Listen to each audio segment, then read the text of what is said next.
আসসালামু আলাইকুম, আমি ওয়ালিদ। তো আমাদের দেশে তো আসলে ঐরকম কোনো টিভি সিরিয়াল নাই। বাট ইন্ডিয়ান টিভি সিরিয়ালগুলোর জন্য একটা সময় অনেক হইচই থাকতো বা অনেকেই দেখতেন।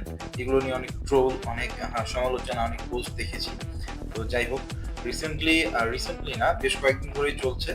তো আমি আমাদের বাংলাদেশের ২ টি টিভি সিরিয়াল নিয়ে কথা বলব।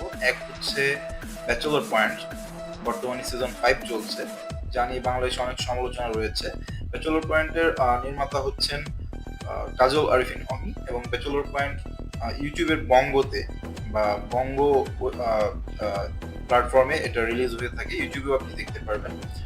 ব্যাচেলর পয়েন্টটা অ্যাকচুয়ালি 18 প্লাস বলা যায়। এটা এখন সবাই আসলে হয়তো অনেকেই বলেন ফ্যামিলি নিয়ে দেখতে পারা যায় না। বাট আমার কাছে ব্যাচেলর পয়েন্টটা ভালোই লাগে। আমি ব্যক্তিগতভাবে এটা দেখি।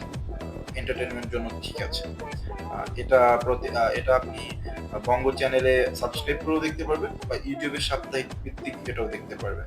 এটা অ্যাডাল্ট, হ্যাঁ, অবশ্যই এটা অ্যাডাল্ট, এবং এটা অ্যাডাল্টদের জন্যই তৈরি করা হয়েছে। আপনি সমালোচনা না করে এন্টারটেইনমেন্ট কথা চিন্তা করে যদি মন চায় আপনি দেখলেন, না মন চাইলে স্কিপ করতে পারেন।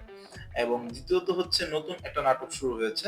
এটাও বাংলাদেশের বলতে পারেন সিরিজ বা ধারাবাহিক নাটক। এটাও ইউটিউবে দেখতে পারবেন। সিনেমাওয়ালা চ্যানেলটাতে আপনি পাবেন। তো এটার নাম হচ্ছে 'এটা আমাদেরই গল্প'।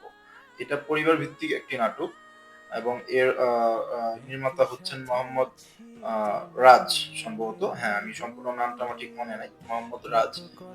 তো এই নাটকটাতে আসলে একটা বাংলাদেশের কালচারাল ফ্যামিলিতে যা হয়, মধ্যবিত্ত পরিবারে যা হয়, তা তুলে ধরা হয়েছে। আমার কাছে এই নাটকটা খুবই সামাজিক লেগেছে। আপনি এই নাটকটা চাইলে পরিবার নিয়ে দেখতে পারেন। তো আজ আমি আসলে এই ২ টা নাটক নিয়ে আলোচনা করব বলেই ভিডিও করা। আ এই ২ টা নাটক আপনারা বাংলাদেশের ধারাবাহিক নাটক হিসেবেও দেখতে পারেন, এন্টারটেইনমেন্ট জন্যও দেখতে পারেন। ধন্যবাদ।